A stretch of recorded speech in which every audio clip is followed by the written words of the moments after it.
Good afternoon and welcome to Industry Chatter, powered by Security News Desk Americas. Today's chat is with Don Erickson, CEO of the Security Industry Association. Don, good afternoon. Hey, Tim, it's good to be with you. I appreciate the opportunity. Absolutely. I've known you for quite some time, but I've got some questions that, I can't answer myself. So first thing is, tell us a little bit about the SIA, Security Industry Association, what you guys do, and what your role is. How long have you been there? How long have you been CEO? So just give me a quick rundown of what SIA is all about. Yeah, no, I'm happy to. And Tim, let me say, you've been a great friend to SIA over the years, and we really appreciate that. And I personally value the personal relationship we have, and I'm excited, I think, to be one of your first interviewees for this program. So I think that's awesome and means a lot to me. So SIA, or SIA, is a trade association, Tim, and we represent today about 900 companies who I like to think are the most innovative companies in the world. I mean, incredible companies, global in nature, that are dedicated to preserving life safety and security throughout all components of critical infrastructure. From K through 12 schools, we're very active on school security issues, maritime environment, government facilities, commercial environment, as well as the residential market. SIA is best known for being a few things. A standards development organization covering a variety of technologies, access control, digital video, perimeter security and intrusion. We're also very proud of our advocacy program. And as you know, I have a strong advocacy background, and one of the things I'm most proud about is the team we've put together in government relations. I mean, they're incredible. I mean, the number of issues they cover on a federal and state basis that impact very directly businesses and how they do business, and the use of security technology in particular in the states is very impressive. So advocacy is a strong program within SIA. Next, I would say it's education. So we'll talk a little bit about our relationship with ISC events that we're very proud of. But SIA, through our education team, produces all of the education for the conference program for ISC West and East. It's known as SIA Education at ISC. And we also produce the education for one of our signature events owned and operated by SIA, and that's the Securing New Ground conference that is held each fall. We've always been honored that you've been able to attend.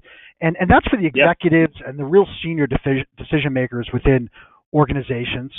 And then lastly, what I'm particularly proud of is that we've completely rebuilt the research services that we provide to our members in the industry. And what I mean by that is we're not so much about the traditional market reports where, what is the demand for products and services throughout the industry that are open to interpretation. We're about research in different ways. First and foremost, we're about thought leadership research. I mean, SIA is known as a technology thought leader, and I think you best see that through many of the pieces of content that we produce through organization, as well as through partnership with other organizations such as IHS Markit and IDC, very well-respected research firms, as well as your own organization, Tim, which we appreciate. So we're doing research in the areas of artificial intelligence, directionally. Where's AI going? What's its applicability to security? As well as, for example, robotics. I mean, for the end user, how can robotics be used to solve customer challenges? And we'll be coming out with white papers very soon on that. And then lastly, we're working on a cybersecurity benchmarking report with one of our partners that we'll be releasing this fall that's going to provide really unique insight into the investments being made by certain vertical market end users, CISOs in particular, about how they plan their cybersecurity budget, what are the elements of it, where do they intend to invest, et cetera. So our research tends to be very practical and hopefully provides our members with information they could use to make business decisions. And then lastly, SIA is a sponsor of ISC West and East. And I think everybody in the industry knows about these events. They're the most impactful events in the industry, largest events in the industry. And we have an extraordinary relationship with our friends and partners at ISC, including Will Wise, who is the leader of ISC events. And in addition to providing the education at those events, we obviously help with recruiting exhibitors and supporting sponsorships. And we manage the SIA New Product Showcase, which has been in existence and managed by SIA for over 30 years. It's really the first place, Wow. Tim, that product is launched in the new year, and I think there's no doubt. And I think it sets a direction for observers of the industry, particularly the investment community, where technology is going, and that's the beauty of ISC West is the direction it's set. And it's really while we're so proud to be a part of it, it's really a barometer. The event's a barometer of the health of the security industry. So that's a snapshot of what we do and why we do it. So if you can go backwards here, you talked about 900 companies. Who are those companies? Are they manufacturers? Tell me who they are. And then is there any one sector of the industry that is more prominent, within SIA? Yeah, great question. So SIA was founded as a manufacturing organization, and that's always going to be our foundation and our roots, and we're very proud of that history and those that helped build SIA into the organization is the volunteer leaders, among others. So our demographics for our companies today, Tim, I would say about just over 50% of our members are manufacturers, many of whom exhibit at the ISC shows, if not all. And then the next category, which is one of our fastest growing categories, are integrators, both nationwide multinational integrators, such as Johnson Controls, Siemens, Convergent, as well as independent integrators who may be more well known as being part of the PSA security network that we're very proud of our relationship with Bill Bozeman and PSA. Right. Then one of the things we've done, Tim, strategically over the years is to live up to our brand. So our brand is the Security Industry Association, and it's our opinion and that of our board that we should represent as many components of the security ecosystem as possible without being duplicative of other organizations and associations, but providing value. So what we've done over the last several years is, as I said, expand our value proposition to integrators. We've attracted A&E firms. We've attracted manufacturer reps. We're thrilled by the participation and the insights we get from our investment firm members, led by John Mack at Imperial Capital, as chair of our investment trends committee. He's also on our board of directors. And we've also created, which I'm personally excited about, an academic category. So, Tim, what that looks like is we have a category for students to join for free, and we've got a campaign going out this fall to recruit students from the high school level on up, undergrad and graduates across the country, as well as faculty members. And we're of the view that faculty members can contribute greatly to our content that we offer our members. So our membership has grown a lot over the years. We've had, I'd say, and you've witnessed this, Tim, and been a part of it. And you've been a supporter, and we really value that. We've had over 95% growth, I'd say, in the last 7 years. Our retention rate's about 98%. The companies that will recommend us are in the high 90s. So, really proud of that, and really, I really feel privileged that the board's given the opportunity to work with them and for them to help contribute to the organization. So, Don, you said the growth has, really been in the last 7 years. May I ask a question of, how long have you been CEO? You remain the best and one of my favorites. So I love that question. So okay, Tim, I'll take the bait. About 7 years ago, about 7 years ago, by coincidence, I applied for the position. I was running, by way of background, I was running government relations. I was hired in 2006 to really stand up the government relations program. It didn't have much of a direction back then, so I view that as a great challenge. I found that very motivating to give it some structure. So I ran the government relations program for 6 years, and then, quite frankly, I didn't aspire to be the CEO. I was very excited to be working in government relations. It was a passion of mine, and it was board members who came to me and asked me to consider applying for the position. And in particular, the person I want to single out, the first person who asked me to consider that, first two people, were John Stroya, who I know you know very well. Oh, sure. And John's provided a tremendous amount of guidance to me over the years, as well as somebody I admire incredibly, Les Gold. And Les is an icon in the industry.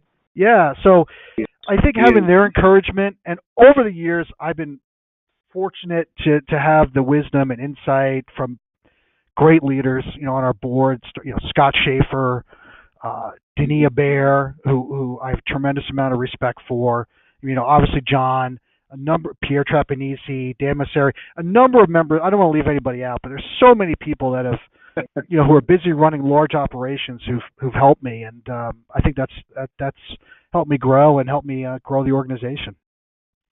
That's also a testament to who you are, as a leader and a person. So, great. I looked at the SEIA website, and you've got so many initiatives happening, and I just want to run through a few of them.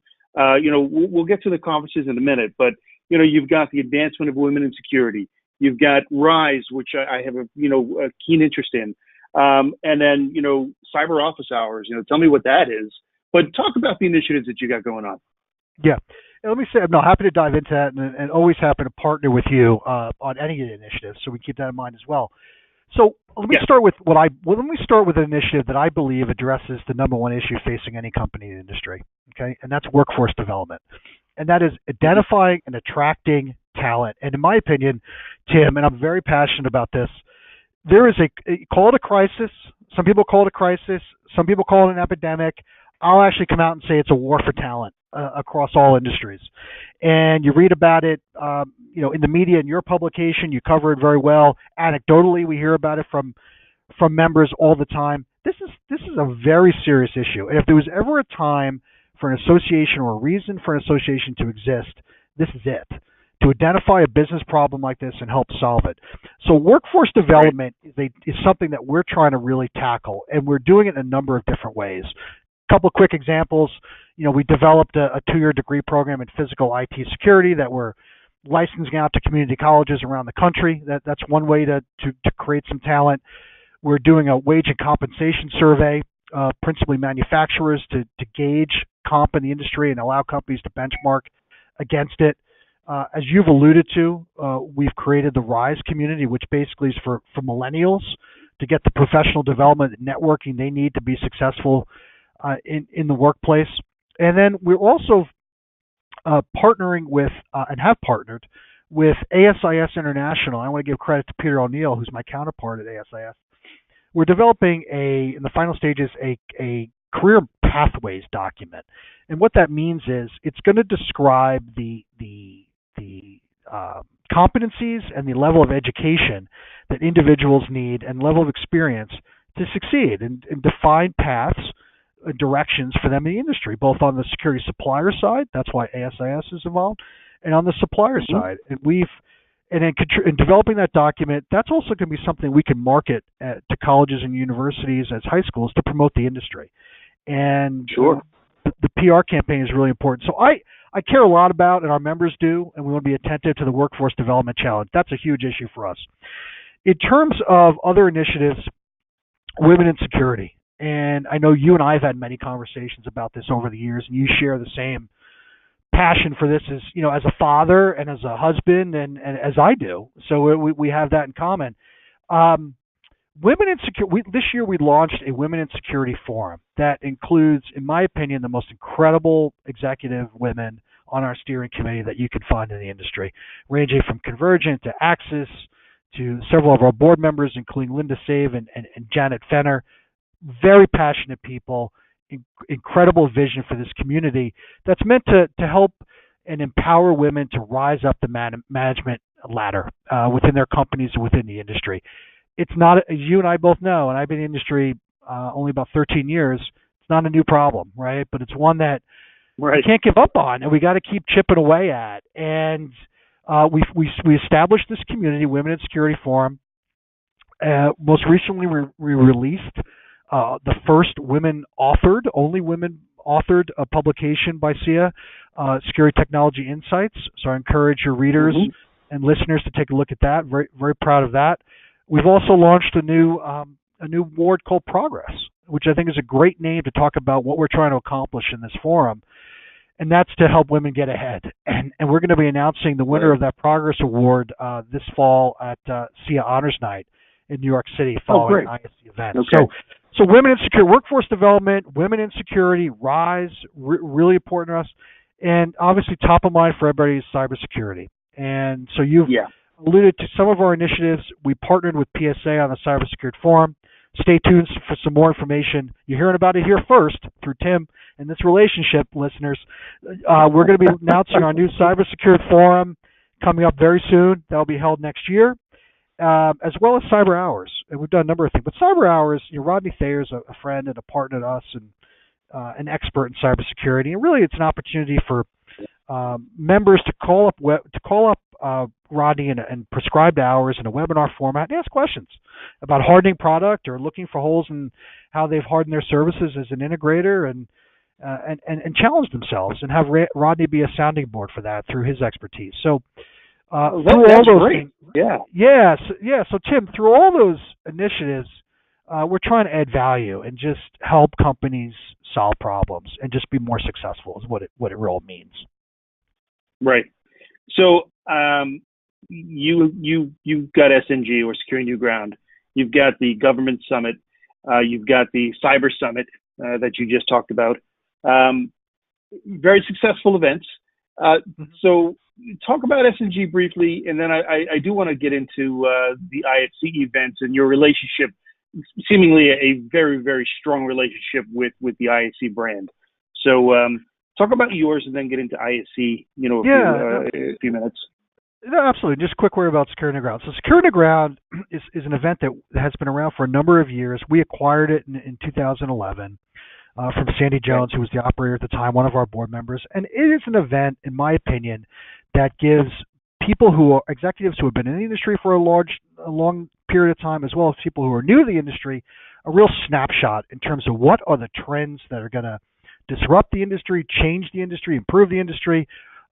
What are not the new technologies we're seeing, but what are the technologies that are going to make a difference, and how is that going to transform the channel? How is that going to impact security directors and security practitioners and their buying habits? So Securing New Ground is a very strategic and a very directional event for the industry in terms of where it's going. And honestly, absent the ISC events, I mean, the networking at Securing New Ground is unparalleled in terms of the quality of people that you see there, the decision makers, and you've seen that firsthand. You're one of them, Tim. People want to see you at this event. Okay. There you go. By the way, that's not an invitation for a comp pass, but people want to see you at Securing New Ground, and others like you, and people that are well known in the industry and are making decisions. So that's Securing New Ground. Government Summit. Yeah, hang on one second. I got to say, just to follow up on Securing New Ground, my first time going to Securing New Ground, when I walked in the door, I literally was blown away by who was in attendance. It was truly the who's who of the industry, and I was just ecstatic on who was there, who I was able to have conversations with, and I give you kudos to be able to bring those people together. So. Yeah, it was. Well, it's great, terrific. I appreciate that, but I got to be honest. My name's associated with that event. We have an awesome team, as you know. You know all the folks on our team, right? Yeah. I mean, in membership and education, these are incredible people. Marketing, so those are the ones that execute that event. And on everything we're talking about, Tim, as you know as well as I do, it's all about our colleagues and the people that we work with. And I got to be honest. I mean, I've been at SIA for 13 years. The best team I've ever been around, without question. And I think you see that in the results. And when we hire, we're always hiring. We're always improving when we hire. And I think one of my philosophies is let's find people that are smarter than me, that bring capabilities that are better than my own. And that's why we've done well. But I appreciate your comments on Securing the Ground. It means a lot. So Government Summit. Government Summit is an event that's evolved over the years. It's been around for about 15 years.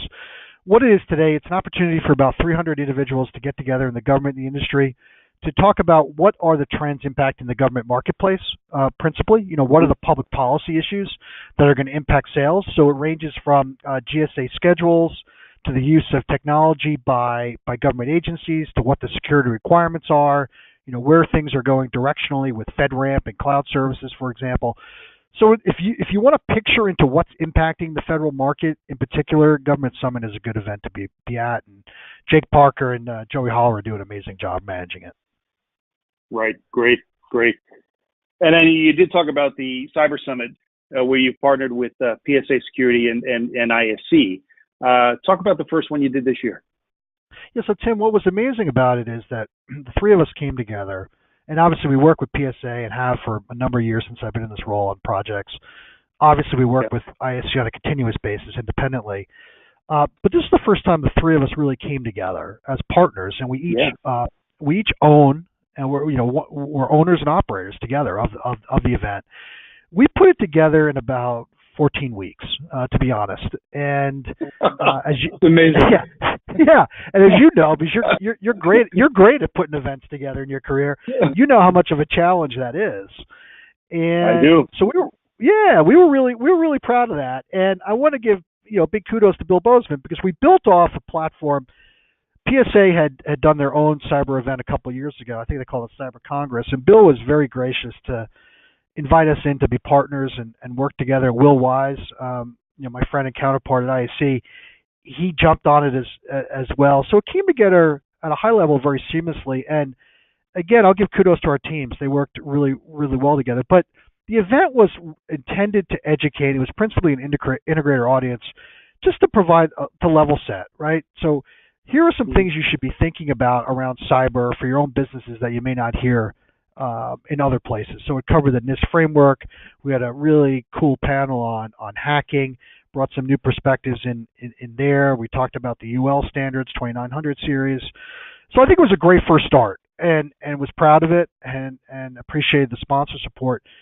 As I said, we're going to do it. We're going to do it again next year. It'll be better and stronger and with different content, and we'll certainly grow it. So appreciate you asking about it. Excellent. We're running out of time. We have about Are you kidding? left. This has been wait a minute. This has been too much. Talking a lot. This is fly. This has been we're flying by. Yeah, we are. We talked about ISC a few times during our conversation. What makes that relationship special? How is it that you guys work so well together, where you've got two organizations who are, seemingly wanting to serve the industry, but tell me about that relationship and what makes it special. You left the best question for last, so I appreciate that. I think it starts with trust. So I think we have particularly over the last 6-7 years, and certainly with Will, we've built a level of trust between us. And in any business relationship, that's what matters. And we like each other, right? The teams like each other, and I think that's important too. We also, more importantly, or equally importantly, we share the same vision for the industry. And that is to showcase technology in a manner that's going to solve business problems and showcase the best technology out there, and do it in a very professional manner with conference education that you're not going to find anywhere else, and great keynote speakers, among other events, networking events. So I think it's those elements, Tim. I mean, it's the trust, it's the vision, it's the comfort with each other, it's a commitment just to be successful. I think it's those intangibles that make it work, if that makes sense. Oh, it makes perfect sense. I do have one other question. Trends. You have your hands in quite a bit. You've got your finger on the pulse of the industry, the pulse of the manufacturers and integrators. Where do you see the industry going, in the next few years in terms of, the hottest technologies and, what's trending today that's going to be huge tomorrow? There's so much. Well, first of all, technology is always going to evolve and change, and it's just happening so rapidly. We'll continue to do so. We've been purely speculating right now, but so much is going on, or interest right now in AI, right, and what that means for security and what the applications are. Getting beyond the marketing spin of it, by some suppliers. Blockchain. I'll be the first to tell you, I don't know a ton about the applicability of blockchain to security. I mean, I'd love to learn more, and I'm reaching out to some security practitioners who are more knowledgeable about it than I am, trying to learn more about what it means. So I think blockchain is something. I think the channel itself is changing, right? And the DIY market is impacting things, and companies are evolving in the residential market. So a lot of that is, I think all of it is. There's a lot of different trends out there, Tim. But I think the main thing is that it's tough to predict. But I think the one thing we all know is it's all happening very quickly. It is, and I almost look at the industry as it, and it's not, but in terms of technology and or platforms, it seems to be getting smaller. Or things, jumping on one platform or multiple platforms, but on a platform versus as an individual system. So, no, good point. So I really appreciate your time. You've been insightful, and you've certainly left us with some information that we can chew on about SIA. Very, very impressive, and I thank you. Anything you want to leave our readers? Anything you want to leave our viewers or readers with before we? No, I want to, first of all, again, in all seriousness, I appreciate the opportunity. I'm excited for you with your new opportunity, and enjoyed reading your publication the other day. Arrived in the office. I think it's great. Content's sensational. No surprise coming from you, and the layout and so forth. So no, I value the relationship we have and appreciate this, and look forward to working with you in the future. Excellent. And just so the readers know, we are launching a web event called Millennial Banter, and it's a discussion to really give the millennial or the younger generation of our industry, who's going to be taking over the industry, a voice. We've got the first few coming up in the beginning of September. The Security Industry Association will be sponsoring those few, and I want to thank you for that. But it's an exciting event because, again, it's going to give voice to our future leaders. So be on the lookout for that. Don, thank you for your time. Appreciate it, and I hope to see you soon. Thanks, Jim. Thanks again. Bye. Okay, take care.